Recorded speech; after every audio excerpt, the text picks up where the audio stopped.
two guests joining me this morning. First guest is Wade, who needs no introduction. And our second guest is Samson Akintaro. Samson is a tech analyst at Nairametrics. As always, we love it when you're a part of the conversation. So let us know what your thoughts are. The WhatsApp number is 0809 4440981. You can also tweet at Smooth981. We're also streaming the show live on YouTube. So just search for us, Smooth981 on YouTube. You can catch the live stream, post the comments on there, and click subscribe as well. Good morning, Wade. It's a very early morning. Good morning, Zibby. It's only Nairametrics that can get me up this early, and that's fine. It's great to be in the studio. Good morning, Samson. How are you? Yeah, good morning. Thanks for having me. Awesome, Samson. So, Wade, I'm going to start with you first. We're talking about the 2022 Nairametrics Corporate Dealbook for 2022. So, what exactly is the Nairametrics Dealbook? So it's the Dealbook deals with all the transactions with respect to funding that has come into Nigeria over the year. It's something that Nairametrics has been doing for the last 3 years. So this year, we've decided that we want to take it out so that more and more people get to understand how much money is coming into Nigeria, how many businesses were able to get funding in different aspects of the various sectors of the economy in Nigeria. So when you look at it in 2022, about $5.7 billion came in, which is huge. When you compare it to 2021, it's a bit lower, but we also know that part of the reasons will be because of the fact that it's a pre-election year. More people are a bit careful in terms of investment, looking to the future. Some of the major highlights include the fact that 75% of these monies were raised by tech. Another key thing that we would see in the Dealbook is that more organizations are looking at commercial papers, which are short-term to medium-term lending towards working capital and a number of those things. So you can get onto the Nairametrics website, sign on to it so that you can get a better understanding, especially for small businesses who are looking to get funding for their businesses, better understand the kind of organizations that are providing funding. 3 major organizations come to play in the 2022 funding pattern. Google was one, which had the highest deals, followed by Techstars. So we get to understand the kind of people who are willing to put monies into businesses. About 280 transactions of it were towards business expansion.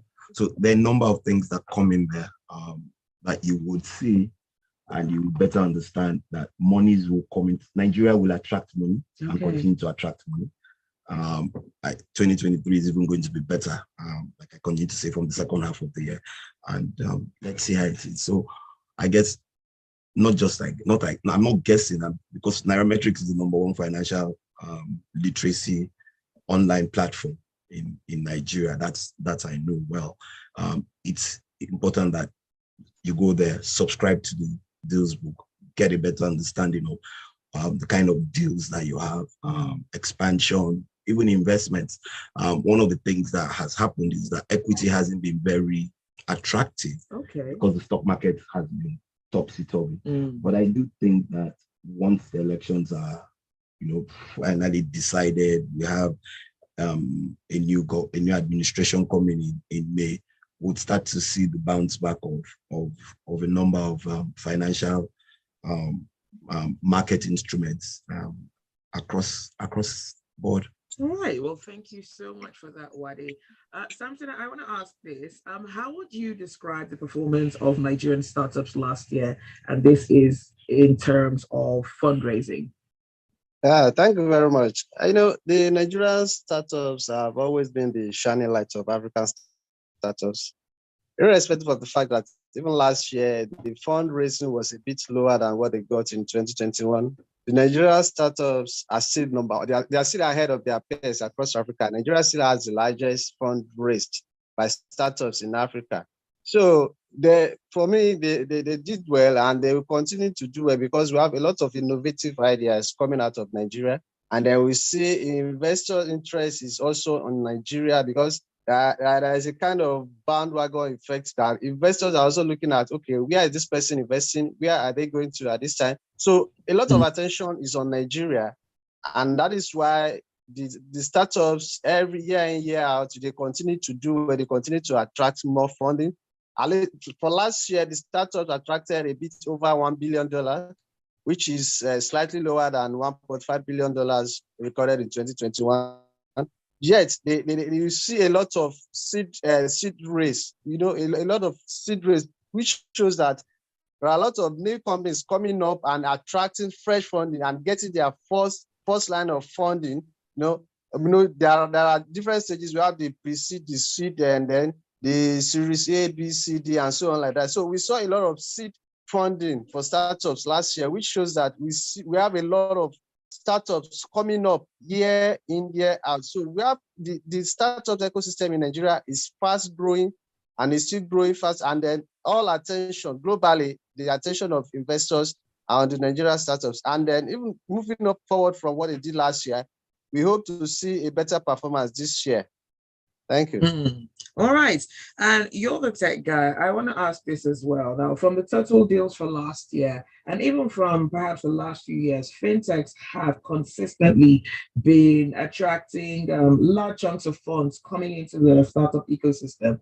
Why is this so? Yeah, that was a very interesting one. In Nigeria, we still have a lot of challenges with financial inclusion.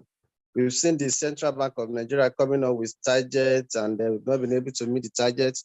We have a huge population of unbanked Nigerians, and that is why we've seen fintechs coming up. We have a whole number of them, yet we still have many unbanked, many financially excluded Nigerians. So Nigerians have seen this challenge and they are coming up with a lot of innovative solutions. The investors are also looking at, okay, where am I going to invest this money? What are the opportunities? What are the potentials? So we could see that in fintech, that is where we have huge potentials for growth. Number one, Nigeria has a population of over 200 million people, and we have less than 100 million Nigerians that are banked.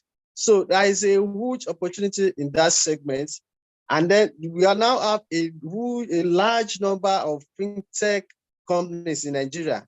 And even though they are still not enough, that is why investors are also looking at who else is coming up with solutions to address this challenge, because they know there is potential there is customer, the market is there, and the market is huge. So the fintech last year, they had the highest number of these. They accounted for 80 out of the 320 deals that occurred within the review period. That is, within last year, they accounted for 80% out of the 80 out of the 320 days. So you can see that is very huge. And that's going to continue because they still have a lot of ground to cover. They still have a lot of potentials for growth. If you see with the issue, with the banks having an issue recently with cash scarcity and all that, a lot of Nigerians' eyes are now opening to fintechs. A lot of people are now opening accounts with the likes of OPay, Pamtekud, and all that, all of them. So the fintechs, they really have huge potentials and they have good solutions that can address the challenge of Nigeria. So, and they are just coming up. So we see more investment in the fintech segment of the market. Thank you. All right. Let us know what your thoughts are. If you've got a question, you've got a comment, this is the time. You can send it through via WhatsApp. The number is 0809 4440981, or just tweet at smooth981. Samson, what role will the implementation of the Nigerian Startup Act actually play in how Nigerian startups receive funding? Yeah, the Nigerian Startup Act was one of the one of the most landmark events or it's happening in the Nigerian startup ecosystem last year. And even though it was just passed into law by President Buhari, it is expected that will be implemented starting from this year. Of course, the implementation is going to slow down because we are having a transition by a new government will be coming in by May 29, which is almost half of the year. And the present government, I don't think they can do much before they hand over.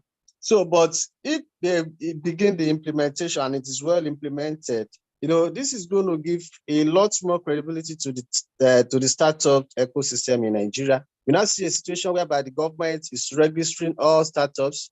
So we now see a situation whereby the government is coordinating and ensuring and monitoring to ensure that, okay, if a startup is going to raise money, it's not going to be shortchanged. So the government is also showing that they have interest in the startup, because a lot of startups they are new companies. Many people come up with startup companies and they don't have an idea. So having this act is going to guide them, and then it's also going to assure investors that, okay, this sector, this country that I'm going to invest into, that is government protection. The government is aware of what they are doing. The government is backing what they are doing. So it's going to increase investor confidence, and then we're going to see more investors coming in there. We're also going to see more startups coming up, to be able to, once they see that the government is already handling some part of their challenges, and then their government is also promoting startups by giving them, they also want to give them like pre-seed funding, the fund that they need to start something. So if government is doing that, it means we are still going to have a lot of more innovative ideas, a lot of more startups coming up, and then investors interest will also increase, and we see more investment coming into that segment. All right, we've got about a minute, and I can't let you leave without asking those. Startup funding slowed down a bit last year. What are the expectations for 2023? Yeah, thank you. Yeah, just like I mentioned earlier, we saw a slowdown or maybe from in 2021, they got about 1.5 billion. In 2020, they got roughly above 1 billion. And that is not peculiar to Nigeria, of course. If you look at what happened last year, we saw a lot of tech layoffs, which has also continued until this year. Because of the global economic situation, a lot of investors are also cautious, and that is why they have to hold back a bit. But going into this year, of course, we expect that things should stabilize. We expect to see less of layoffs this year, even though we started January on a bad note, but at least according to analysts, that is projected to at least end maybe by this first quarter. We expect to see less of that. So starting the year may not look so good, but we believe that maybe starting from the Q2 and then towards Q3 and Q4, then we begin to see improvement, begin to see more investment coming into that sector, into the Nigerian sector and the African startup ecosystem in general. All right. Well, thank you very much, Samson Akintaro, tech analyst at Nairametrics. And of course, special thanks to you, Wade, as well, for joining us on Business Express this morning. Do stay with us. Thank you for having me. To come on the Smooth. Thank you for having me. Press on Smooth 98.1. Whoa. Oh, I need to stop the live. Sorry. Thank you, Samson. Okay, thank you. We are done, right? They say makes the world go